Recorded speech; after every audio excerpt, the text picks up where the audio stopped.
katakan haleluya, haleluya. Oh haleluya, Yesus, haleluya, haleluya. Oh haleluya.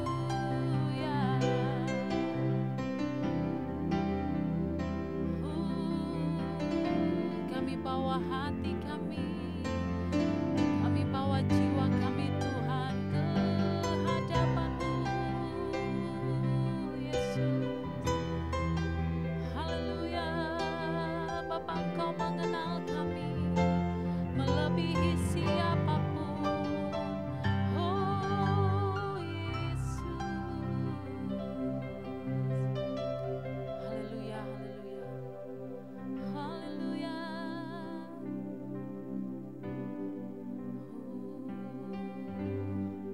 Bapa, Engkau mengenalku lebih dari siapapun. Engkau tahu ceritaku dan isi hatiku. Tak peduli masa lalu, tak peduli masa lalu, Engkau tetap memiliku. Ubahkanku, sempurnakan jadi karya yang indah. Kini aku berserah,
mau sembah Tuhan.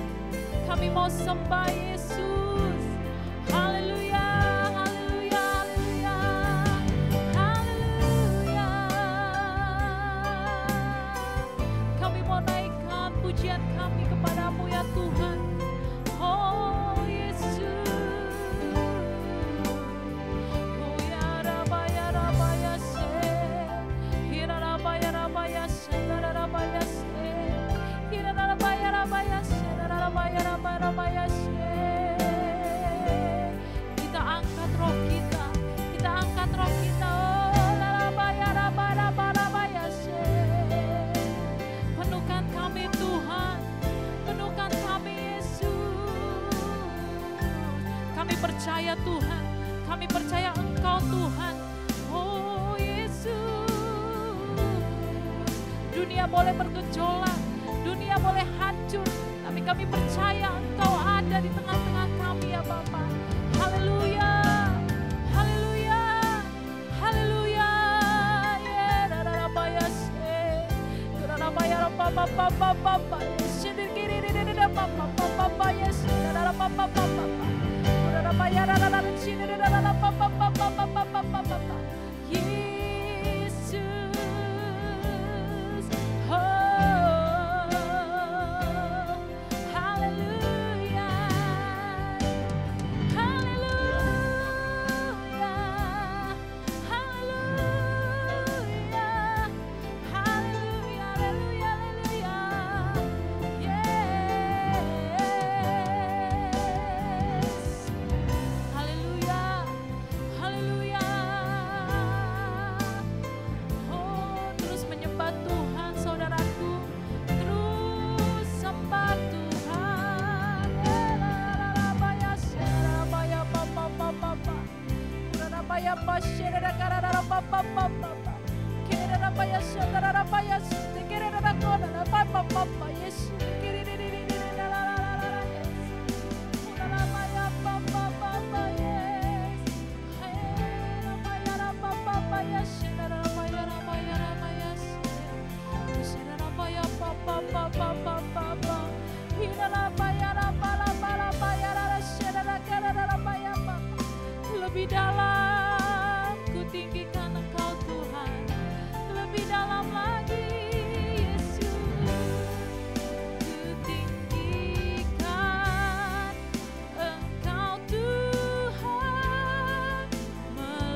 setiap detik, setiap menit, setiap kami melangkah Tuhan.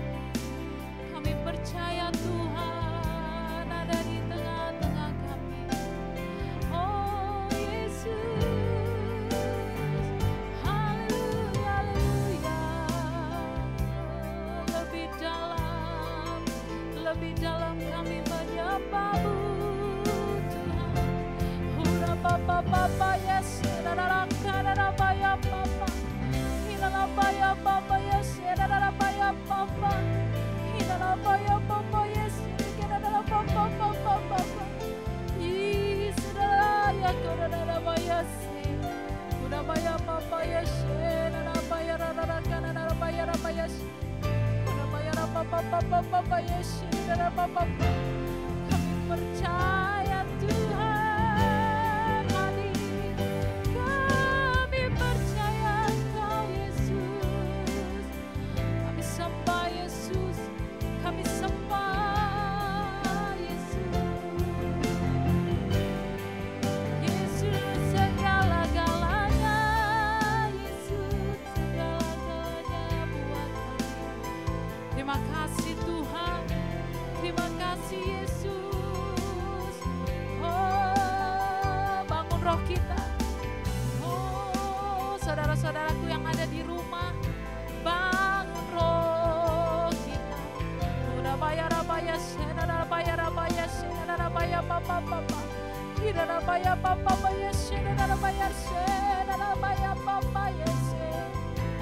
Kami percaya.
Praise the name of the Lord our God.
Shalom semuanya.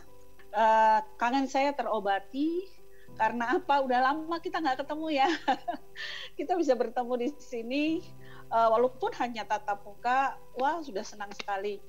Pertama-tama saya mengucapkan terima kasih kepada Pak Linton, kepada teman-teman sepelayanan semuanya, saya dan Pak Abraham. Tolong Pak Abraham say hello. Halo, shalom semuanya. Apa kabar Bapak Ibu ini kasih Tuhan? Pak Linton, shalom. Bapa di surga, kami mengucapkan syukur dan berterima kasih malam hari ini Engkau ada bersama dengan kami. Kerinduan kami ya Tuhan hanya untuk mendengar dan mengatakan bahwa satu-satunya Tuhan adalah Engkau. Kami rindu mendengarkan sabda-Mu di malam hari ini. Beracaralah Tuhan, berbicaralah Tuhan. Karena kami tahu bumi dan langit akan lenyap, tetapi firman-Mu itu akan tinggal tetap. Hamba dan suami tidak ada apa-apanya tanpa Engkau. Karena kami tahu kami hanyalah debu. Oleh karena perkenanan-Mu, anugerah-Mu saja Tuhan, kami boleh membawakan firman-Mu. Yang siap untuk mendengarkan firman dan melakukannya sama-sama kita katakan, amin. Saudaraku yang kekasih, saya dapat tema keluarga di new normal. Ya, apakah akan kembali normal lagi? Ada pertanyaan yang diberikan kepada saya. Sepertinya hari-hari yang kita alami, yang kita jalani, itu nggak normal. Kenapa nggak normal? Biasanya kalau ketemu kita salaman. Ya nggak Bapak Ibu? Orang Kristen tandanya biasanya kalau ketemu itu salaman. Biasanya antara perempuan dan perempuan itu kalau bertemu saling berpelukan. Bahkan ada yang perempuan dan perempuan cipiki. Wah, itu tanda apa? Bahwa saya mengasihi saudara gitu ya. Bisa gereja bersama. Nah, sekarang apa yang terjadi? Sebelum pandemi, saudaraku, suami itu bisa pergi kerja pulang sampai larut malam. Karena kita tahu semua, apalagi yang pekerjaannya jauh, pergi pagi pulang malam karena macet. Pulang-pulang di rumah sudah capek, langsung mandi, langsung tidur gitu loh saudara. Nggak ada istilahnya bisa bercengkrama lebih dengan suami atau istri dan anak-anak. Terus biasanya anak-anak itu mengerjakan PR sendiri. Karena apa? Karena orang tua nggak mau ribet. Udah kita lesin aja anaknya. Nanti di les, nanti guru lesnya yang akan jawab. Sebelum new normal, saudaraku, itu yang kita alami. Istri sibuk dengan arisan, istri sibuk dengan ke mall, anak main game sendiri. Istilahnya kurang ada quality time antara keluarga, saudara. Karena apa? Karena semuanya punya kesibukan masing-masing. Baca firman, asal baca saja. Mungkin kita berkata, Tuhan tahu kok saya capek kerja dari pagi sampai malam. Seperti itu, saudara. Setelah ada pandemi, apa yang terjadi, saudara? Kita nggak bisa ke gereja lagi. Kita bekerja di rumah. Tidak ada yang namanya sekolah, karena sekolah diliburkan, saudaraku. Tidak saja sampai situ. Waktu bertemu dengan keluarga makin panjang, makin banyak. Setelah ada pandemi ini. Ibu-ibu juga harus duduk mendampingi anaknya untuk mengerjakan tugas-tugas sekolah online. Kenapa saya bisa berkata demikian? Karena saya juga melakukan itu, saudara. Anak saya punya PR, saya yang belajar, saudaraku. Supaya apa? Supaya saya bisa mengajarkan anak saya. Nah, mungkin sebagian orang berkata begini, ini nggak normal. Karena apa? Karena saya harus bekerja. Gara-gara pandemi ini, penghasilan saya berkurang. Bahkan ada diplesetkan seperti gini, ODP, orang drop penghasilan. Singkatan dari PDP, positif dia pengangguran. Ada juga yang berkata corona itu artinya kondisi rontok dana. Ada juga yang berkata PSBB, pemasukan sedikit, beban banyak. Saya mau katakan, mungkin saudara mengalami hal-hal yang seperti itu.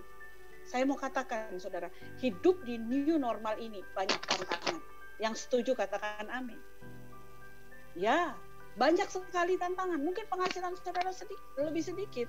Tadi saya dengar doa bahwa saudara minta Tuhan untuk dapat menyelesaikan yang namanya utang gereja, pembelian gedung. EOM juga sama, saudara. Bahkan kami di sini EOM, kami masih kontrak. Saudara bisa bayangkan, ada 2 cicilan tiap bulan, bukan cicilan, ada 2 hal yang harus kita, pembayaran yang harus kita lakukan. Saudara, satu bayar namanya gedung, ya, sewa gedung. Kedua bayar cicilan pembelian gedung. Nah, sampai sekarang gedungnya yang apartemen yang kita beli itu belum dibangun-bangun. Ini tidak bikin mumet kepala, saudara. Kalau dulu sebelum yang namanya ada new normal, sebelum ada pandemi, kita bisa bekerja, kita bisa menyelesaikan semua. Saudara bisa bayangkan bagaimana kondisi yang tidak enak. Tapi saya mau katakan saudara tidak sendiri. Banyak orang juga mengalami hal yang sama. Saudaraku yang kekasih, hidup di new normal ini banyak tantangan. Oleh karenanya itu, keluarga-keluarga harus bergandengan tangan. Ada amin? Bapak Ibu? Ya. Yang pertama, tergantung cara pikir kita, saudara. Jaga pikiran kita yang pertama. Untuk apa, saudaraku? Untuk masuk dalam keluarga new normal ini harus menjaga pikiran kita. Mari kita baca yuk Filipi 4 ayat 8. Filipi 4 ayat 8. Filipi 4 ayat 8 berkata gini, jadi akhirnya saudara-saudara, semua yang benar, semua yang mulia, semua yang adil, semua yang suci, semua yang manis, semua yang sedap didengar, semua yang disebut kebajikan dan patut dipuji, pikirkanlah semuanya itu, saudaraku. Ya, terima kasih sudah dibantu oleh admin untuk ayat ini, saudaraku. Semuanya itu, saudaraku, tergantung cara pikir saudara dan saya.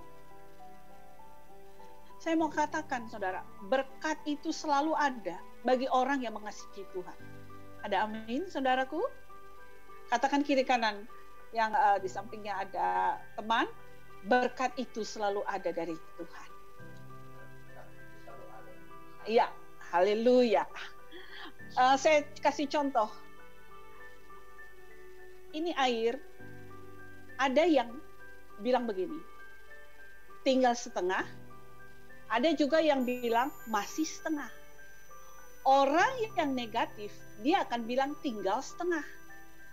Tapi orang yang berpikir positif, dia katakan masih setengah. Nah, tergantung pola pikir kita, saudara. Kalau kita berkata, waduh mati kon, waduh mati beneran, saudara. Karena di dalam mulut kita penuh kuasa. Semua itu tergantung di pikiran kita. Kita harus optimis, saudara. Ya, kenapa kita harus optimis? Karena Allah itu mempunyai tujuan dalam hidup kita. Diizinkan ada pandemi, untuk apa, saudara? Dia merekarkan yang baik. Maka saya katakan, peperangan kita ada di pikiran kita. Hati-hati dengan pikiran kita, saudara. Ya, kita harus tetap optimis. Katakan kita optimis. Karena apa? Tuhan sedang mempromosikan saudara. Bagaimana mungkin saudara berkata, promosi apa? Ada yang Tuhan sedang promosikan buat saudara. Saudaraku, saya punya kesaksian di masa pandemi ini. Saya jujur mengatakan, saya paling gak suka masak.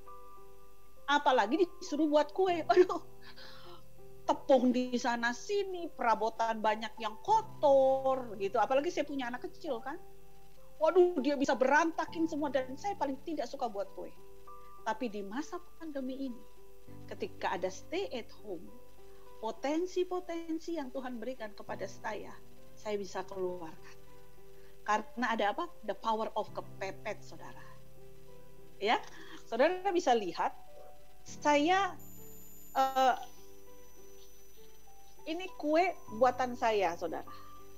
Haleluya. Saudara bisa lihat, ini kue buatan saya. Oh, mantap. Rasanya luar biasa, kata Pak Abraham. Ya, ini ada dari apa? Karena saya mau pikiran saya positif gitu. Ini ada kesempatan saya untuk mengeluarkan potensi saya. Haleluya. Tidak saja dalam hal itu, saudara. Saya selama pandemi ini, saudara bisa lihat, setiap hari saya baca firman dan saya mendapatkan rema. Apa yang saya lakukan? Saya tulis. Semua saya tulis. Tiap hari saya tulis. Kenapa saya tulis? Supaya saya jangan lupa. Ketika saya menghadapi tantangan, saya tinggal baca apa janji Tuhan yang pernah Tuhan berikan dalam hidup saya. Haleluya. Ada amin?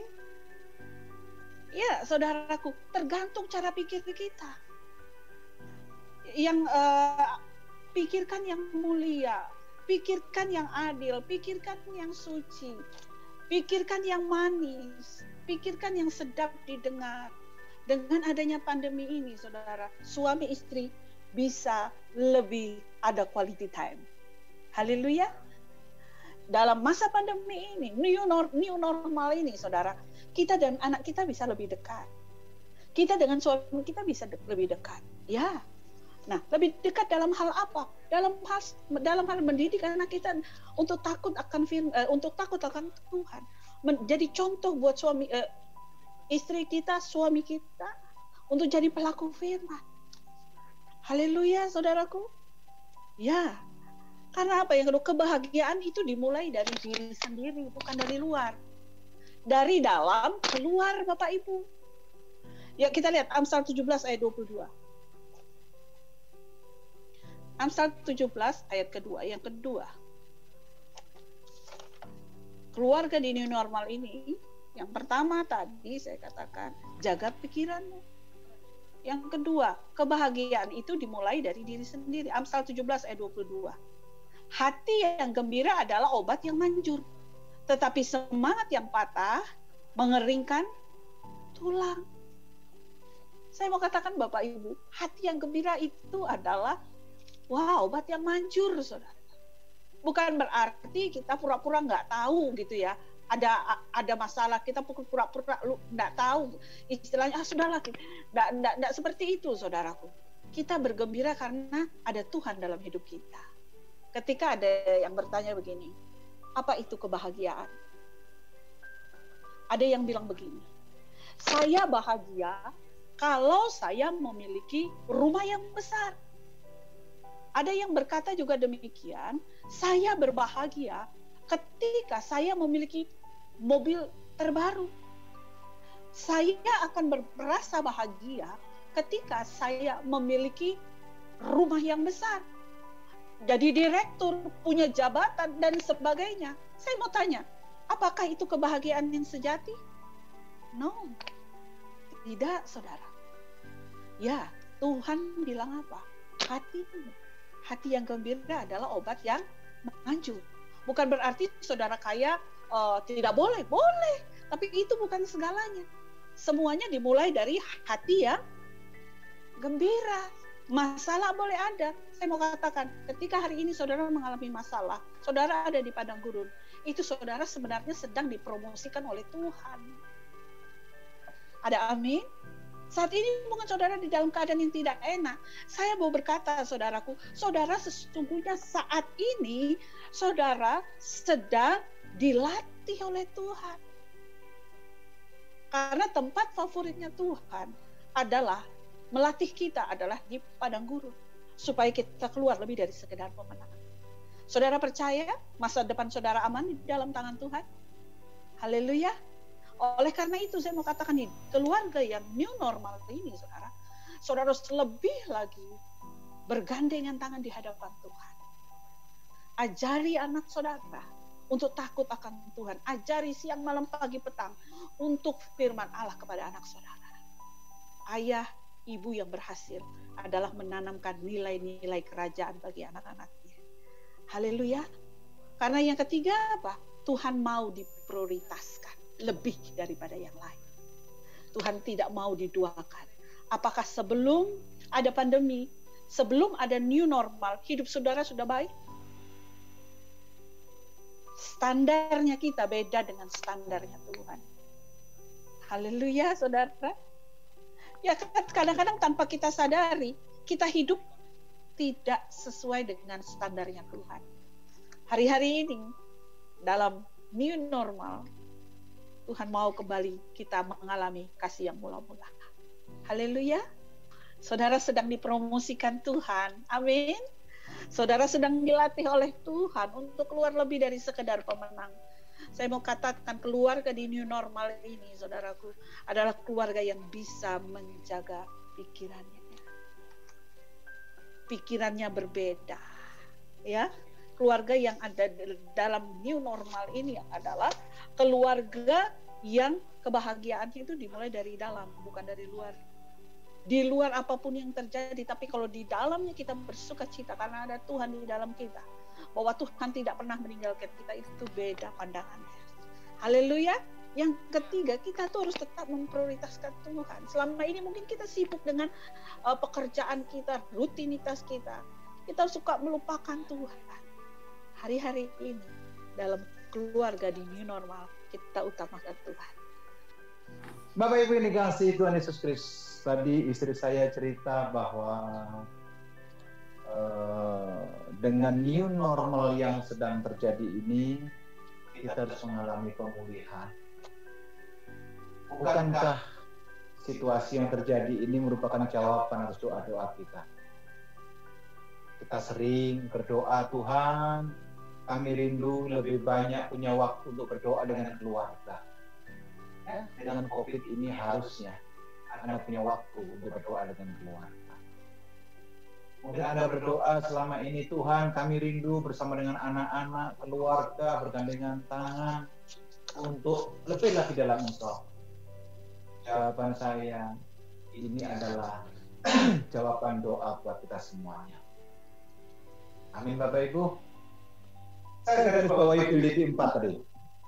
Semua yang benar, semua yang mulia, semua yang adil, semua yang suci, semua yang manis, semua yang sedap didengar, semua yang disebut kebajikan patut dipuji, pikirkanlah semuanya. Masalahnya begini Bapak Ibu dikasihi Tuhan. Dalam masa-masa new normal ini, kalau kita tidak berubah dewasa untuk menyiasati waktu yang Tuhan berikan, kesempatan yang Tuhan berikan atas keluarga kita, akhirnya proses yang seharusnya kita masuk dimensi yang lebih intim, justru tidak bisa kita nikmati. Dalam 4 bulan terakhir ini, saya lebih banyak membantu istri untuk masak, membuat kue, menjadi asisten ketika dia mengerjakan segala sesuatu. Kalau Anda tanya, apakah suka atau tidak? Ini pilihannya bukan suka atau tidak, mau atau tidak. Saya suka mencuci piring, saya suka melakukan pekerjaan-pekerjaan rumah tangga. Ini bukan masalahnya suka atau tidak suka. Pertanyaannya adalah mau atau tidak. Kenapa? Karena sesuatu yang baik harus kita tunjukkan. Nggak ada gunanya kita hebat di mimbar, nggak ada gunanya kita hebat melayani orang, nggak ada gunanya doamu hebat luar biasa, tapi dengan keluargamu engkau tidak hebat. Justru new normal di sini saya mau katakan bahwa segala sesuatu yang baik, yang tidak pernah engkau pikirkan, yang unpredictable, itu harus dimulai dari keluarga saudara. Baru terimpartasi buat gereja kita di DTC yang kita cintai. Amin Bapak Ibu. Sepertinya ini retorika Alkitab yang seolah-olah mengajarkan, Pak itu kan frame-nya, dengar. Tanpa melangkah berbuat seperti yang Tuhan mau. Terutama Rasul Paulus di Filipi ini. Kita tidak akan pernah melihat yang namanya new normal. Apalagi masuk new dimension. Percayalah, dimulai dari keluarga kita. Proses yang mau tidak mau kita terima, kita akan mengalami sesuatu yang new. Artinya yang abnormal, yang tidak biasa kita kerjakan, sekarang kita kerjakan. Tetapi ketika kita sadar mengerjakan dengan keluarga, hasilnya sukacita. Suami-suami akan lebih tahu bagaimana karakter istri. Dan istri-istri akan lebih paham tingkah laku suami dan karakter suami. Anak-anak akan melihat dengan mata telanjang kebiasaan orang tua, dan orang tua akan melihat day by day kebiasaan anak-anak. Itu namanya new normal. Dan saya percaya ketika ini saling terbuka, saling mengerti, saling mendekatkan diri, saling membangun, saling membahagiakan, sesuatu yang indah luar biasa. Saatnya nggak tahu kapan, mungkin tahun depan, mungkin 2 tahun. Ketika semuanya berjalan, apa yang Tuhan kehendaki tentu bukan tatanan yang lama, tatanan yang baru yang namanya new normal. Dimulai dari keluarga. Gereja kita, DTC, dipulihkan Tuhan luar biasa, dan keluarga ini menjadi role model sehingga banyak orang melihat dalam hidup keluarga kita ada Yesus yang berkuasa. Amin. Bapak Ibu, ingat perkataan Yosua, aku dan bersama keluargaku melayani Tuhan dan menyembah Tuhan, meninggikan Tuhan Allah yang hidup. Ketika itu kita lakukan sesuatu yang di luar akal pikiran kita, akan diberikan Tuhan atas kita. Amin. Amin.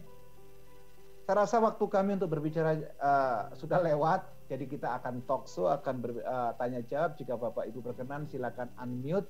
Kita akan berinteraksi dengan kebenaran firman Tuhan. Family entering to the new normal life. Haleluya. Ya, kayaknya sih kalau aku ya sama keluarga ya paling itu aja ya. Pasti kita kalau keluar rumah, nyampe rumah tuh harus bersih-bersih, mandi semuanya itu deh. Jadi ya lebih berjaga-jaga gitu, jaga kebersihan. Inilah jadi cerewet juga sih kadang-kadang sama suami. Ayo langsung mandi misalnya habis dari luar gitu. Mungkin itu aja keribetannya. Dan saya juga mau bersaksi juga, sebenarnya sih nggak ada hubungannya dengan ini, cuman maksudnya kiranya memberkati Bapak Ibu yang menyaksikan gitu. Jadi kejadiannya itu Jumat kemarin, seharusnya saya bersaksinya Jumat kemarin karena kejadiannya pas Jumat kita doa itu, sebelum doa Jumat kemarin. Lalu biasa kan kuota saya itu udah habis. Nah saya lagi pikir gini, aduh Tuhan ini gimana ya, ini udah mau Zoom nih, udah bentar lagi jam 7 kurang berapa itu ya, kurang 10 lah gitu. Aduh bentar lagi mau mulai, tapi pikirannya gini, ya udahlah nanti saya numpang hotspot sama anak saya gitu. Sebenarnya sih dia nggak pelit, dia pasti kasih, cuman mamahnya aja mikir gitu, kasihan juga ya, dia juga butuh nanti gitu kan. Terus lama-lama lihat-lihat HP, ya Tuhan ya udahlah, pokoknya nanti kalau gimana-gimana saya hotspot sama anak saya gitu. Akhirnya lihat-lihat HP sebelum jamnya, tiba-tiba tuh SMS nongol gitu, SMS masuk. Terus saya baca Anda mendapatkan 2 GB gitu, 2 GB. Wow. Karena pengisian pulsa. Terus saya tanya sama anak saya, Dek, siapa yang ngisi? Dek, baca deh ini apa sih? SMS-nya ini beneran apa gimana sih ini gitu kan? Terus dibaca sama anak saya, ih mama dapat 2 GB gitu. Hah? Yang bener? Coba kita cek itunya. Dicek lah. Ternyata memang bener masuk 2 GB gitu. Terus saya mikir gini lah, siapa yang ngisi pulsa? Orang nggak ada yang ngisi gitu. Terus ya nomor yang keisi ini adalah nomor baru saya gitu. Maksudnya karena di rumah saja kan harus punya kuota ya. Maksudnya jadi saya beli lagi yang murah gitu, nomor baru gitu. Yang tahu nomor ini hanya saya, suami sama Reva anak saya. Terus saya tanya, siapa yang Papa ngisi pulsa? Ada yang ngisi pulsa saya? Nggak ada juga. Kan biasa kalau kita isi pulsa itu kan pasti ada terima kasih atas pengisian pulsa Anda gitu berhasil. Ini nggak ada. Jadi cuman masuk SMS itu Anda mendapatkan 2 GB gitu. Akhirnya langsung saya masuk Zoom gitu dengan sukacitanya, ya Tuhan, udahlah, itulah yang namanya tidak pernah kita pikirkan, tidak pernah timbul dalam hati, itu yang Tuhan siapkan gitu loh, Tuhan sediakan gitu. Jadi saya bersyukur sekali. Dan tadi juga ini sebelum kita mau Zoom nih, tadi udah jam 7, makanya saya telat masuk karena mati lampu di rumah gitu. Saya bilang gini, aduh Tuhan gimana, masa kita Zoom gelap-gelapan. Terus mau beli lilin kan nggak ada persediaan lilin, di depan tuh banjir jalanannya. Jadi udahlah pas gini, ya Tuhan gimana ini, pas udah duduk mau ini Zoom, lampunya langsung nyala gitu. Tuhan banget gitu ya, Tuhan baik. Jadi tadi saya benar-benar diberkati dengan sharingnya Bu Debbie tadi, berkata bahwa mujizat Tuhan itu selalu ada gitu loh. Amin. Iya, amin. Dan itu saya bersyukur banget malam hari ini. Terima kasih buat buat hambanya, buat semuanya. Kiranya kita semuanya selalu diberkati Tuhan dan mengalami mujizat dan kuasa Tuhan. Amin. Amin. Terima kasih Ibu Eci. Sangat memberkati sekali ya. Dalam pandemi ini kita tidak boleh bersungut-sungut, tapi kita harus banyak mengucap syukur. Kalau saat kita banyak mengucap syukur, mujizat itu pasti ada. Amin. Haleluya. Ayo, siapa lagi? Ada Bu Koni di sini. Bu Koni, apa kabar? Shalom, Pak Abraham. Dan Shalom. Shalom, shalom. senang ketemu dengan Pak Abraham, apalagi dengan saudaraku Kak Devi. Terima kasih buat firman ini. Dan firman ini pun kami waktu pandemi COVID berjalan, firman itu diberikan Tuhan kepada kami. Yang dimaksud semua, ya akhirnya semua yang benar, semua yang betul. semua yang adil, semua yang suci, semua yang baik, semua yang sedap didengar, itu pikiran kita itu fokusnya kepada Yesus. Jadi fokus yang lebih tinggi dari kita. COVID tidak membuat iman kita luntur atau ragu-ragu, tetapi yang Tuhan mau di dalam keluarga ini adalah fokus kita, rasa fokus itu kalau buat saya adalah rasa percaya kita kepada Tuhan. Jadi semua yang kita melalui apapun, kita tetap percaya bahwa Tuhan akan menyelesaikan semua bagi kita, tidak ada yang mustahil. Jadi fokus kepada Kristus adalah kepada firman ini. Amin. Saya mau bersaksi, jadi ketika awal COVID, ibu saya masuk ke rumah sakit Kupang, saya tidak bisa kembali. Beliau koma, tetapi puji Tuhan diberikan kesempatan kepada Tuhan. Jadi hari-hari ini saya melihat bahwa Yesus selalu memberikan kesempatan. Pagi hari itu adalah kesempatan untuk kita tobat, kita bermetanoia.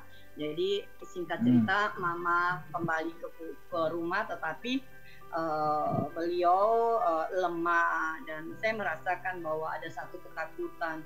Jadi saya ngobrol dengan beliau bahwa takut apa, ternyata takut meninggal. Padahal gereja terus ya.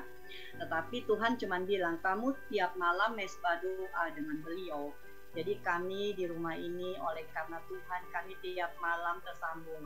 Tetapi ketika kami tidak bisa berkhotbah kayak pengkhotbah, tetapi saya cuma dituntun baca Mazmur 23 dan 91. Tetapi bagaimana saya mendapatkan kemajuan dalam kehidupan iman daripada ibu saya. Jadi sekarang ketika ngobrol beliau umur 85 berkata bahwa ya saya siap karena saya tahu mati di dalam Tuhan itu dia mendapat tempat bersama Yesus. Jadi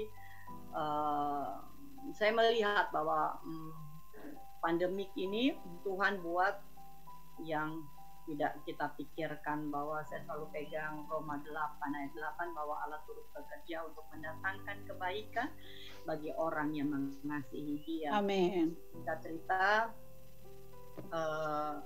mau COVID, mau apa, tetapi jangan lupa kita tetap ikut protokol kesehatan, jangan mentang-mentang ada Tuhan, jadi kita tidak mengikuti apa yang dianjurkan pemerintah. Iya, betul. Biarlah hari-hari ini kita setiap anak Allah memikirkan cuma satu pribadi adalah Yesus. Karena memang dia yang harus dipikirkan. Jadi maaf kayak waktu pacaran, saya mikirnya cuma Mas Anjar aja. Kak Dedi mikir Pak Abraham aja. Itu yang Tuhan mau. Itu pengantin ya. Kita nih pengantinnya Tuhan. Jadi yang Tuhan mempelai. Kita ini mempelainya dia. Jadi kita harus cuma mikir mempelai laki-laki aja di hidup kita. Dan terima kasih Kak, saya diberkati dan saya dapat lebih banyak konfirmasi tentang Filipi 4 ayat 8 bahwa terima kasih. Adalah hari-hari ini keluarga ilahi cuma memikirkan satu, bahwa Yesus dan Yesus. Makasih Iya. Kak, sehat, semangat. Sama Kak Koni ya. Tuhan mau Selamat. diprioritaskan ya dengan adanya new normal ini. Tuhan mau dia lebih diprioritaskan daripada yang lain. Haleluya. Haleluya. Ya, ada yang mau bertanya? Ada lagi Bapak Ibu yang mau bertanya mengenai keluarga, anak. Saya dulu Bu, saya mau Oh nanya, ya. nanya ke Bu Dewi sama Pak Iya. Abraham. Oke. silakan. Dalam situasi seperti ini kan untuk anak-anak muda khususnya dan anak-anak pasti lebih senang untuk untuk dengan dunianya sendiri, main gadget, Ya, atau games ya. apa gitu, sehingga tingkat kerinduan untuk ibadah, untuk kepada Tuhan tuh menurun gitu. Seperti karena saya juga pengerja di anak muda, jadi kayak saya melihat malah jadi menurun untuk kehadiran anak-anak mudanya. Terus pertanyaannya, bagaimana sebagai orang tua untuk mengarahkan dan ya intinya untuk mengarahkan anak-anaknya supaya semangat dan mau gitu ikut ibadah online dan dengan segala kendala-kendalanya gitu Pak. Oke, ini terima kasih. Ini satu pertanyaan yang sangat bagus. Saya suka sekali pertanyaan ini. Jadi bagaimana supaya tadi anak itu tidak dengan kesibukannya sendiri ya, games, main gadget dan sebagainya. Saya mau katakan yang pertama, kita harus jadi contoh buat anak kita. Amin. Saya ulang lagi, kita harus jadi contoh buat anak kita. Seperti ini, saya kasih contoh adalah seperti ini. Saya sama bapaknya, saya punya anak usia 8 tahun. Saya sama bapaknya itu selalu berdoa bersama bergandengan tangan. Dia senang pegang gadget, ya gadget gitu. Begitu dia lihat mama papanya lagi bergandengan tangan berdoa, langsung dia lepas. Soalnya kalau dia aja, ayo mari berdoa, ntar. Mari berdoa, ntar. Oh, seperti itu. Tapi kalau kita yang nunjukkan, kita jadi model. Kita jadi role model buat anak-anak kita. Ya tiba-tiba dia akan lepas sendiri dan dia ikut. Begitu kami amin, buka mata, loh kok ada? Seperti itu. Dia maksudnya ada ikut gitu loh. Jadi yang pertama kalau menurut saya, kita nggak bisa hanya ngomong, ayo sini, ayo itu, ayo ini, ayo ini, ayo. Nggak bisa hanya ngomong doang, tapi kita harus jadi contoh gitu ya. Kalau ini di rumah tangga ya. Mungkin Pak Abraham bisa bantu lagi. Ya, yang pertama tadi kan sebagai role model. Yang kedua, dalam masa-masa pandemi untuk menghadapi keluarga yang new normal, saya pikir tidak ada yang jadi bosi yang di rumah. Jadi yang orang tua juga harus menyelami perasaan anak muda dan dunianya mereka untuk menggiring kepada tatanan yang benar, dan yang muda pun juga harus belajar bahwa keterbukaan dan keinginan itu ada, tertampung, terakomodir atas keluarga. Yang jadi masalah kenapa anak muda menjauh, orang tua sibuk dengan kegiatannya sendiri, karena menganggap dirinya masing-masing penting. Coba sekarang usiamu berapa ini? Yang nanya tadi siapa? Iya Pak, Usiamu berapa? 26. Coba kalau kamu saya perlakukan seperti anak usia 12 tahun. Tentu tidak happy. Tentu tidak happy. Nah, ini memang diperlukan understanding yang tinggi dalam new normal. Dan yang kedua, sikap daripada teguran, arahan, itu harus disikapi nih positif. Bayangin kalau anak dimintain tolong orang tua, tapi anaknya menangkap sebagai perintah, Anda akan lelah. Atau tadi ibu yang pertama tadi bilang, saya agak cerewet, kalau pulang suami harus ganti ini, ganti ini. Coba kalau suaminya responnya nggak pas, pasti akan berbeda. Dari masa new normal ini, kita saling koreksi diri, mengendalikan diri, di samping sebagai role model, kita harus tahu satu sama yang lain. Ketika ini terbangun, saya percaya kok, sekalipun anak muda, Anda tidak akan sibuk dengan dunianya, asalkan sama-sama tahu. Jangan sampai orang tua hanya nyuruh, tapi nggak jadi contoh. Begitulah kira-kira. Oke, terima kasih Om Abraham sama Tante Debbie. Mungkin Iya. jawabannya luar biasa ya, banyak pelajaran yang kita dapat. Dan saya sepertinya melewatkan 3 penanya tadi, ada Kak Resi, ada Ibu Koni, dan yang terakhir Selin. Nah, ini topiknya semakin panas ya, semakin lebar. Jadi sudah berhubungan dengan anak muda, karena keluarga itu kan kompleks ya Bu Debbie, Pak Abraham, bukan hanya soal Iya, betul. tapi ada anak-anak, mungkin ada cucu juga, ada jadi tua. Di situ kan Bu Debbie, betul nggak? iya. Sorry, saya akan tambahkan satu lagi yang saya alami saja ya. Jadi dengan kata yang begini, saya ini kan suka belajar. Saya suka belajar. Saya punya anak. Saya suka samakan dengan diri saya. Gitu. Kamu harus gini, kamu harus gitu, kamu harus gini. Makin disuruh dia nggak mau. Mama tuh jangan seperti itu. Padahal maksud saya bagus. Kamu kalau jadi perempuan nanti nikah, kamu bisa ini itu yang kamu bisa kerjakan, kamu luar biasa. Terus dia bilang begini, Mama, saya ini kerja dari Senin sampai Jumat. Mana mungkin saya bisa les? Ibu-ibu tahu apa yang saya lakukan? Saya yang ambil les. Misalnya saya les ini. Misalnya les masak deh, saya yang ambil les. Di antara ibu-ibu yang les itu hanya saya yang paling tua, tapi saya nggak peduli. Nanti hari Sabtu anak saya datang, saya ngajari anak saya. Jadi ada di jalan keluar. Kalau kita dekat sama Tuhan, pasti Tuhan kasih hikmat buat kita. Amin. Ada amin ibu-ibu? Amin. Kita nggak akan kekurangan cara ibu-ibu untuk bisa berkomunikasi dengan anak-anak kita dan membantu anak-anak kita. Ya itu aja. Silakan yang kedua tadi. Betul, tadi Bu Dewi menambahkan dengan mengatakan bahwa saat ini pandemi orang tua malah harus belajar dengan anak-anak. Mungkin yang Ibu Dewi bilang betul. Orang tua banyak sibuk, orang tua bekerja, tapi di pandemi ini semua berubah.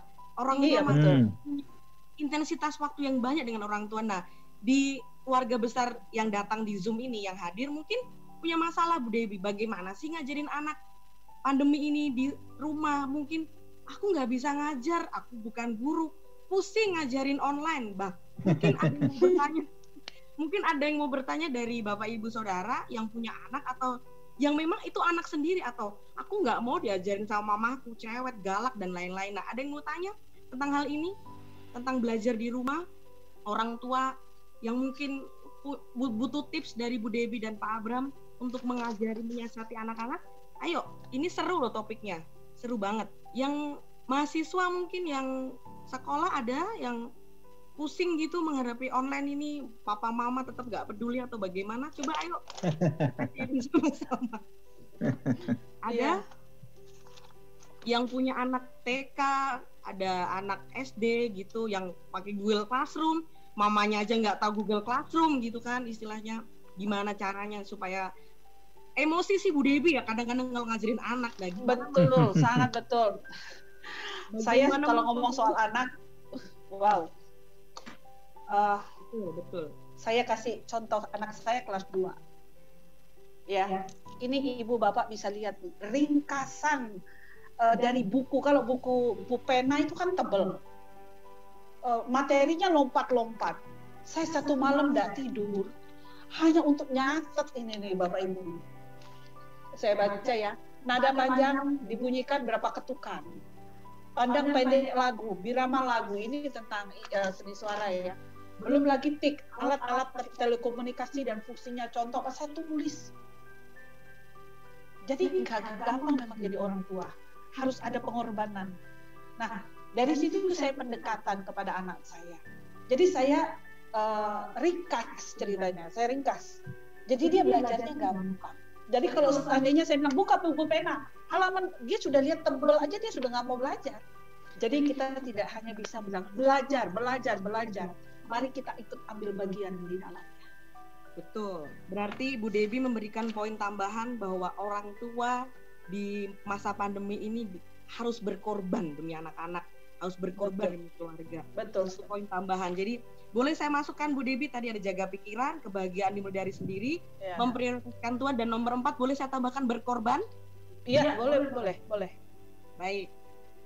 Nah, tadi saya dengan narasumber sepakat bahwa memberi kesempatan 5 penanya dan ini kita Betul. lihat baru 3 penanya. Ada 2 lagi kesempatan untuk bertanya apapun tentang family, tentang keluarga, tentang mungkin pernikahan atau pola asuh anak, silahkan. Oke, jadi ini topiknya semakin panas loh, semakin malam semakin panas Bu Debbie, karena saya pun juga semakin panas gitu, pengen dengar lagi materi ini, karena di sisi lain kan kita komplek di dalam Zoom ini ada opa oma, ada pengantin baru.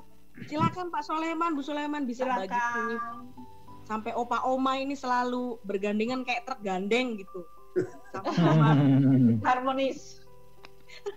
Ya, mungkin sebelum Pak Soleman, kan sebetulnya ini orang-orang yang ada di Zoom ini adalah keluarga-keluarga, ya kecuali yang Islam ya mungkin saya nggak tahu ya dia keluarga apa belum. Jadi, nah, tolonglah gitu bertanya, nggak usah malu-malu. Kita ini kayak pengantin. Iya, Pak Linton. Malu. Jadi, ayo ibu-ibu, bapak-bapak, siapapun, ya coba gitu. Apa yang kau alami? Jangan telan sendiri. TBC lo telan sendiri. Ya, coba, mumpung ada hamba Tuhan nih, Anda boleh tanya, boleh sampaikan laku, terutama berkaitan dengan keluarga gitu loh. Iya. Kami jemaatnya ini imut-imut semua, Bapak Ibu, Pak Abraham dan Ibu. Jadi Iya. Pak Linton, maaf ini ternyata ada yang malu-malu bertanya sendiri, ada yang japri saya, boleh saya bacakan? iya, silakan. Bu Debbie, Om Abraham, ada yang bertanya, pertanyaannya bagus sih sebenarnya. Mungkin malu ya, jadi nggak apa-apa saya bacakan ya. Silakan. Amin. Dengan Saya senang jadi hati. kayak ini reporter radio. Oke. Saat masa pandemi, ekonomi kan sedang menurun. Gimana cara agar kita berusaha bangkit dari keterpurukan ekonomi ini? Mungkin yang bertanya ini adalah seorang kepala rumah tangga, jadi dia harus bertanggung jawab untuk istri dan anak-anak gitu Bu Debbie. Nah, punya tips apa untuk masalah ini Bu Oke. Debbie? Ya, jadi gini, saya nggak malu. Tadi kan Pak Linton bilang jangan malu-malu. Saya nggak malu. Jadi gini, sebelum pandemi, suami saya itu suka nabung. Oke? Dan bahkan saya sering mencap dia pelit. Setiap saya minta uang, dia bilang nggak punya uang. Maksudnya bukan nggak punya uang, enggak. Dia bilang ada duit tapi sudah ada pos-pos tertentu yang harus dia bayar. Dan dia mencontohkan kepada saya, dia bukan hidup boros. Bukan berarti dia tidak pernah membawa saya makan di luar. No, tetap dikasih. Tapi untuk hal-hal yang menurut dia tidak bagus, tidak terlalu penting buat saya, dia tidak akan pernah mau kasih saya uang. Dan saya menganggap itu kejam. Seperti itu. Tapi manfaatnya saya rasakan sekarang, Bapak Ibu. Wow, betul. Manfaatnya saya rasakan sekarang. Berapa bulan ya Pak Linton kita nggak khotbah ya Pak Linton ya? Sejak pandemi ini 4 bulan. Dari Maret Bu Debbie. Dari Maret, bayangkan bayar cicilan gereja, bayar apa namanya? Sewa gedung. Uang dari mana? Tapi saya dari suami saya tetap bisa makan karena itu dari tabungan. Itu yang di awal aja dulu ya. Oke. Baik. Jadi Om Abraham dengan kata ada lain, tanya? nabung itu penting. Ya, kan kita juga belajar dari semut, firman Tuhan bilang kan? Betul. Ya kan? Itu nabung itu penting. Nah, sekarang oke, katakan sudah nggak punya tabungan. Di masa pandemi ini apa yang harus kita lakukan supaya bisa meningkatkan ekonomi? Saya mau katakan pergaulan itu penting. Iya. Saudara, bukan berarti saya bilang saudara harus pilih-pilih teman. No, kita bisa berteman dengan siapa saja. Tapi yang untuk dekat dengan kita itu harus kita pilih-pilih. Pilihnya ada. Pilihlah teman-teman yang bisa membawa kita naik. Pilihlah teman-teman yang bisa mengupgrade kita. Amin. Jangan pilih teman-teman yang bilang, nasib. Mau bikin apa, sudah begini. Enggak. Tuhan kasih kita potensi kok. Iya, betul. Tuhan kasih kita potensi. Apa yang saya lakukan hari-hari ini? Ya, saya belajar dan belajar. Belajar dengan teman saya yang lebih pintar. Karena apa? Dari saya belajar misalnya bikin kue, saya bisa jualan.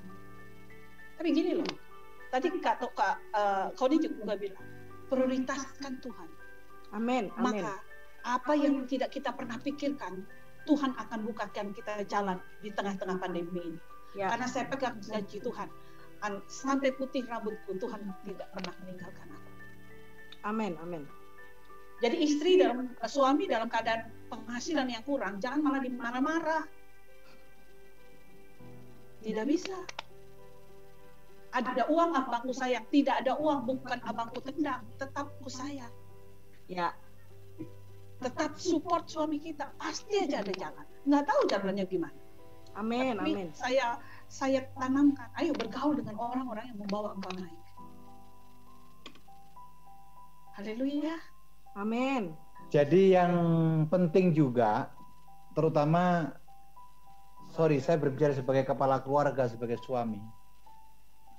Satu hal menghadapi masa pandemi yang sulit bukan hanya menimpa di Indonesia.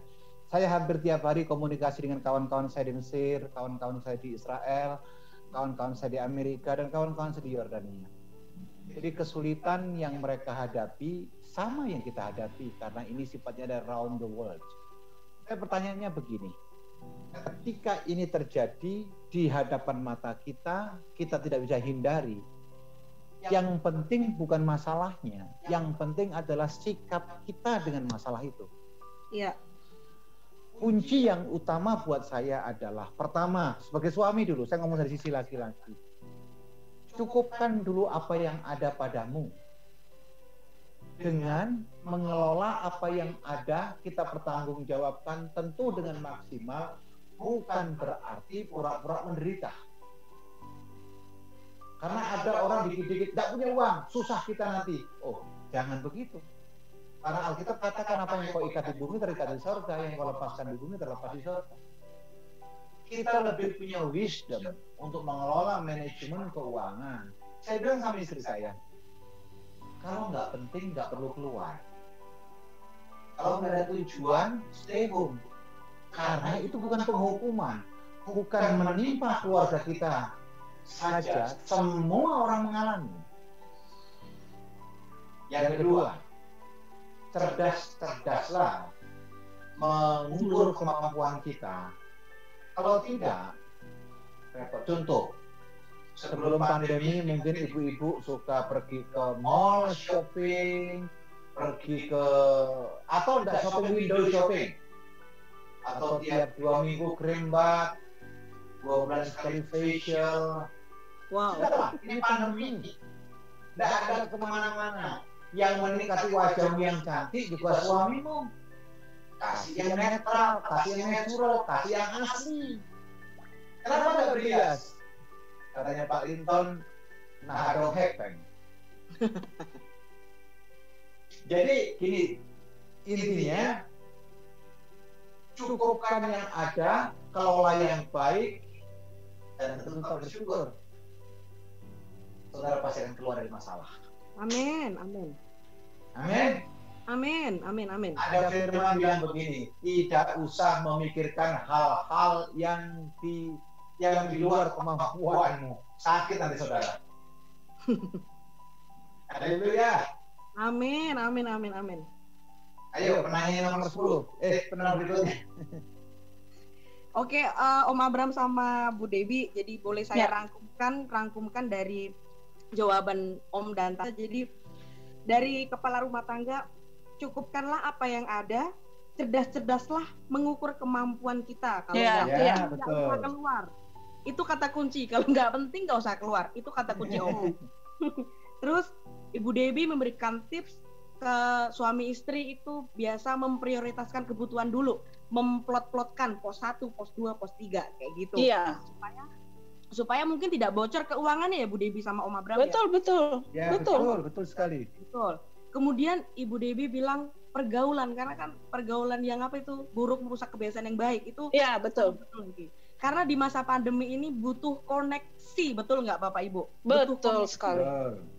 Dan Om Abram menambahkan bukan masalah yang bagaimana kita menyelesaikan masalah itu, bukan betapa besar masalah itu, tapi tergantung sikap kita. untuk menyikapi masalah itu. Jadi kesimpulan dari pertanyaan tadi luar biasa, bahwa kita harus cukupkan apa yang ada, cerdas-cerdaslah mengukur kemampuan.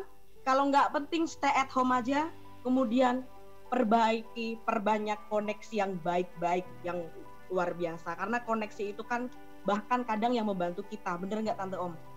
Koneksi. Ya, betul sekali. 5 penanya ini akan dapat door prize Tante. Nanti pasti angkat tangan. Wow. Ya. Kak Resi, Bu Koni, Sally sama Billy nanti japri ke saya nomor handphonenya, kita akan kirim pulsa ya. Haleluya. Bu Dewi maaf tidak dapat door prize. Tidak apa-apa, dapat door prize dari Tuhan ya. Yes, oke. Satu lagi mau dapat door prize, ayo tanya satu lagi. Ada 5. Aku ya, Kak. Siapa itu? Puput. Oke, sayang. Ya. Bu, iya, jadi, hati-hati. Iya. Saya minta tipsnya dong untuk manajemen waktu, karena kan mungkin di new normal ini semuanya serba kebolak-balik, serba berantakan juga ya. Karena mungkin kalau anak biasa disiplin, biasa dia bangun pagi, belajar, sekolah gitu ya. Dan sekarang kan berantakan semuanya, termasuk juga orang tua kadang-kadang work from home juga kan, semuanya serba sudah tidak beraturan gitu ya. Kan ada juga yang manajemen waktu, bagaimana sih tips-tipsnya. Kita juga harus ada mesbah doa di keluarga juga. Cuman anak-anak nih sekarang udah mulai juga, tadi sempat dibilang juga, mulai anggot-anggotan juga ya, karena merasa bahwa waktu luang itu banyak, jadi habis dengan gadget juga. Nah, bagaimana cara manajemen waktu dan mendisiplinkan di keluarga? Terima kasih, itu saja. Satu pertanyaan yang sangat baik. Mengenai disiplin waktu, mau tidak mau kita harus mendisiplinkan anak kita untuk doa dan baca firman Tuhan. Itu nomor 1. Caranya bagaimana? Yang tadi sudah saya katakan, saya yang kasih contoh. Saya kasih contoh waktu saya untuk nulis firman dari Rema yang saya dapat adalah malam. Ya. Karena kalau pagi sekali waktu tidurnya agak panjang daripada biasanya. Kalau sekolah kan jam 5 udah bangun. Jadi saya disiplinkan waktu itu. Memang tadi Ibu bilang bisa kebolak-balik, bisa malam saya lakukan buat anak saya. Karena dia sudah selesai dari semuanya. Yang penting kalau bagi saya itu adalah dia tidak boleh melewatkan untuk baca firman dan doa saat teduh bersama keluarga. Itu nomor 1. Nah, nomor 2, bagaimana caranya disiplin waktu supaya dia tidak main gadget terus. Yang harus saudara lakukan adalah memberi dia tugas. Jadi kamu bangun jam segini, mama mau kita sama-sama kerja ya, misalnya bersihkan rumah, walaupun ada yang bantu. Minimal tempat tidurnya, ruangannya dia bersihkan sendiri. Nah, bagaimana caranya supaya dia mau? Kita juga bekerja gitu. Mama bersihkan mama punya kamar, kamu bersihkan kamar kamu ya nak. Nanti jam sekian kita makan bersama yuk. Jadi kita harus pinter-pinter gitu loh bagaimana caranya. Dan tadi saya sudah tekankan, jangan kita hanya perintah saja tanpa kita juga lakukan. Mari kita sama-sama lakukan supaya anak-anak tuh lihat contoh kita. Karena mereka bisa, mama aja diem, wah aku yang kerja, mama aja begini, papa aja begini, seperti itu. Mereka akan balikan lagi ke kita. Makanya saya katakan, mari kita jadi contoh. Betul, amin. Seperti itu. Dia bersihkan kamarnya, saya juga bersihkan kamar saya. Seperti itu. Dia nyapu kamarnya, saya juga nyapu kamar saya. Saya tidak pegang gadget juga, dia juga nggak pegang gadget. Gitu. Jadi kita kasih contoh Ibu. Memang di awal susah, tapi mari jangan sampai putus asa, maju terus. Pasti anak Ibu sesuai dengan yang Ibu rindukan.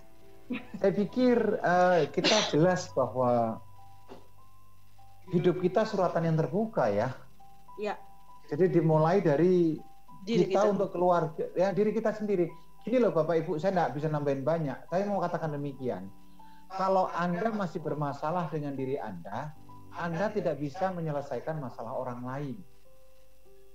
Kalau Anda tidak bisa memanage diri Anda dengan baik, artinya Anda belum selesai dengan diri Anda tidak bisa meminta orang lain untuk memanage dirinya sesuai dengan kehendak Anda. Tapi kalau semuanya bisa berjalan paralel dengan baik, saya percaya kok pasti semua terselesaikan dengan baik. Itu tambahan saya. Ya.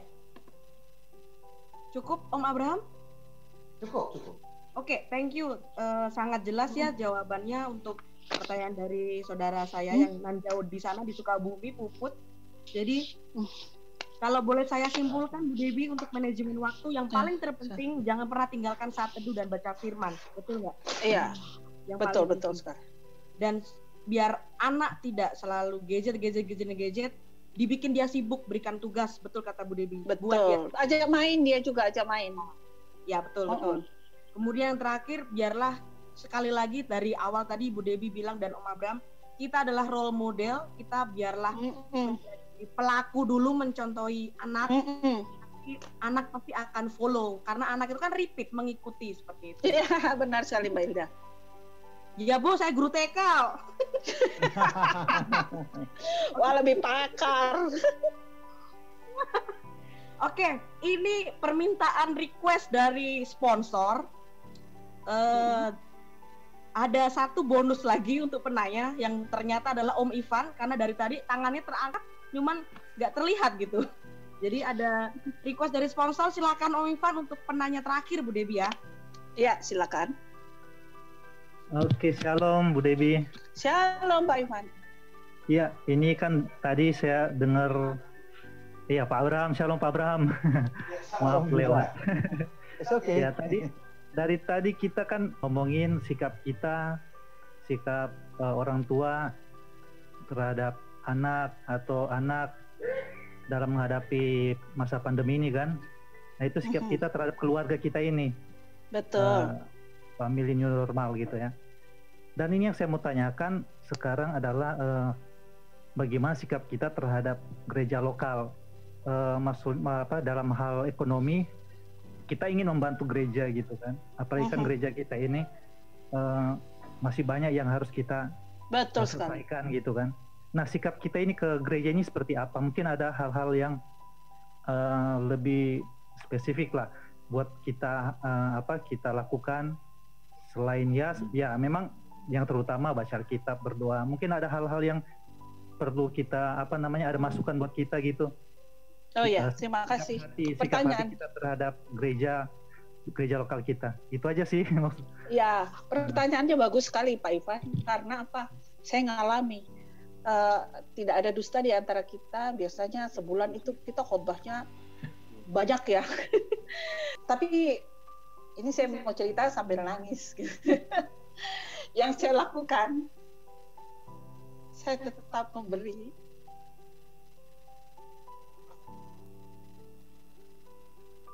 Walau sedikit. Tidak seperti ketika saya sebelum pandemi. Saya tetap setia. Walau saya memberi, walau tidak sebesar saat saya bekerja. Sikap hati menentukan. Tuhan berkenan atas kita. Tapi puji Tuhan, saya percaya Tuhan tidak melihat jumlah, tapi Tuhan melihat hati kita. Di tengah situasi yang seperti ini tetap menabur di ladang Tuhan. Sekali lagi saya garis bawahi bukan jumlahnya. Apa yang kau tabur itu yang akan kau tuai. Ada amin. Amin, amin. Gini Pak, kalau sikap kita terhadap gereja, saya pikir tidak ada yang dusta bahwa semua gereja sekarang mengalami krisis keuangan. Semua gereja mengalami kesulitan perputaran keuangan. Bagaimana sikap kita dengan gereja untuk membantu gereja? Ini saya terbuka, saya berbicara dari sisi gembala.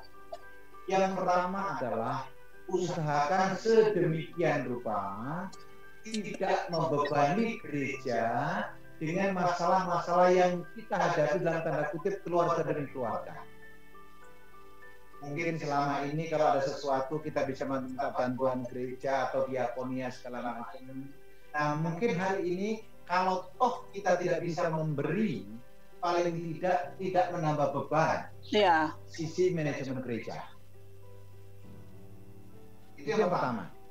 Yang kedua, kalau gereja kesulitan keuangan, mari kita bantu bersama-sama supaya running cost yang sudah berjalan normal selama ini di zaman new normal ini, kita punya ide, pemikiran bagaimana supaya mengerem laju daripada Pengeluaran gereja. bukan membicarakan. Yang susah itu adalah tidak memberikan persembahan tapi membicarakan. Ya, saya rasa nggak sedikit ini. Jadi kita hidup new normal supaya berkat Tuhan melimpah atas ketiga. Amin. Terus, ya. Yang ketiga adalah kita sepakat, karena kita bilang 2-3 orang sepakat meminta namaku dia hadir. Kita sepakat minta supaya setiap anggota jemaat GBI DTC semua diberkati Tuhan. Amin. Amin. Jadi tidak bisa acuh tak acuh. Kita tidak bisa melihat tangisan orang lain dengan cuek, dengan tidak peduli. Jadi siapa sih yang nggak susah? Semua susah. Tapi kalau kita saling mendoakan, kita percaya mukjizat itu ada. Amin. Amin. Amin. Amin. Ya, itu tambahan dari saya. Terima kasih. Terima kasih Tante Om. Jadi krisis ini seluruh dunia seperti kata Om Abraham ngalamin.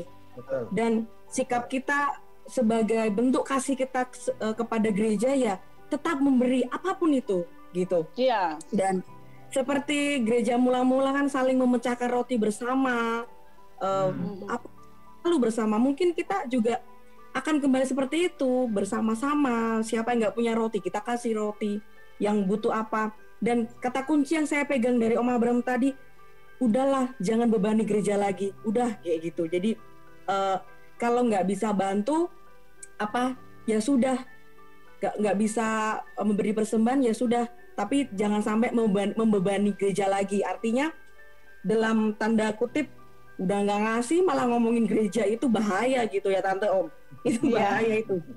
Dan jangan sampai seperti itu. Saya percaya bahwa kita sangat mengasihi gereja kita, sangat mengasihi gembala-gembala kita, sangat hamba Tuhan. Jadi marilah kita di pandemi ini, saya simpulkan dari talk show kita hari ini, di pandemi ini, bahwa ada suatu masa di mana yang berbeda dengan masa yang lalu, tapi kita mau nggak mau harus siap dengan menjaga pikiran kita, pola pikir di Filipi 4 ayat 8.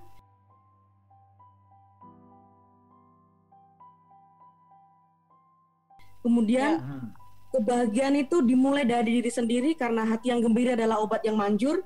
Kemudian dalam hidup kita tetap memprioritaskan Tuhan, dan sebagai orang tua kita berkorban untuk anak-anak kita, bahkan bukan hanya orang tua tapi kita sebagai anak Tuhan belajar berkorban untuk orang lain. Kemudian dalam menghadapi ekonomi yang krisis ini, pintar-pintarlah memprioritaskan uang kita, mempos-poskan mana yang penting, yang kalau tidak penting mungkin tidak perlu dulu, seperti itu. Kemudian perbaiki hubungan koneksi kita. Kemudian bagi para suami, cerdas-cerdaslah mengukur kemampuan kita dan cukupkanlah apa yang ada. Kemudian kita harus juga bisa melatih anak-anak kita dalam memanajemen waktu. Yang paling penting, manajemen waktu saat teduh bersama keluarga dan baca firman Tuhan. Kemudian jangan hanya bicara saja, tapi kita harus sebagai role model memberikan contoh kepada anak-anak dan orang lain, karena kita adalah suratan yang terbuka. Firman itu harus katanya gini, teologi itu harus didaratkan, bukan hanya dibaca, seperti itu. Kemudian yang paling terakhir, sikap kita sebagai umat pilihan Tuhan dalam pandemi ini tetap mengasihi gereja dengan terus memberi yang terbaik buat gereja, termasuk persembahan perpuluhan, sulung, janji iman, persembahan umum, kita tetap berikan yang terbaik bagi Tuhan. Kalau Bapak Ibu tidak bisa memberi, sebenarnya bukan masalah. Yang paling masalah sudah nggak memberi tapi ngomongin gereja, jangan sampai. Itu mungkin kesimpulan yang Hari Ya, luar biasa, Mbak Hilda. keluarga di tengah-tengah new normal ini seperti itu, Om dan Tante. Jadi terima kasih sudah menjadi narasumber Terima buat kami kasih semua. Jangan kapok kesempatan. kalau iya, lain kali kita undang lagi. Senang. Amin. Makasih Pak Tetap Linton. Siap. Ya, Mari kita berdoa. Amin. Kami bersyukur buat kesempatan ini ya Tuhan, kami boleh talk show. Kami sangat diberkati. Oh Yesus. Terima kasih buat Pak Abraham Bu Debi. Kami ucap syukur. Terima kasih buat jemaat yang hadir.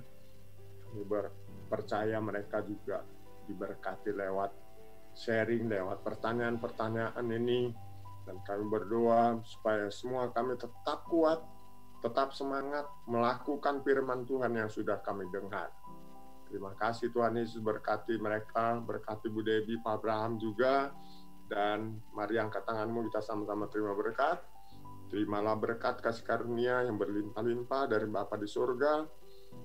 Di dalam anaknya tunggal Tuhan Yesus Kristus, persekutuan yang manis dan lembut dan manis dari Roh Kudus yang menyertai kita sekalian mulai hari ini sampai Tuhan Yesus datang menjemput orang-orang kudusnya di dengan permai, bahkan sampai selama-lamanya. Percaya sama-sama katakan, amin.